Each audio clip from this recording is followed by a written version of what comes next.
ඉතින් අපි වීඩියෝ එක බලපු ඔයගොල්ලන් ස්තුතියි. ඉතින් අපි වීඩියෝ එක කැමති නම් මතකද ලයික් කරන්න. ඒ වගේම පල්ලෙහා තියෙන subscribe button එක click කරලා subscribe කරන්න. ඒ වගේම ඊට හැබැයි තියෙන bell button එක click කරන්න. එතකොට අපි අලුතින් වීඩියෝ එකක් අප්ලෝඩ් කරපුවම ඔයගොල්ලන්ට දැනගන්න පුළුවන්.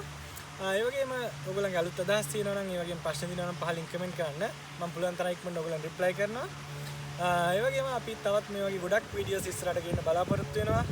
ඉතින් මේ වගේම තවත් වීඩියෝ එකකින් අපි ආයෙත් හම්බෙමු.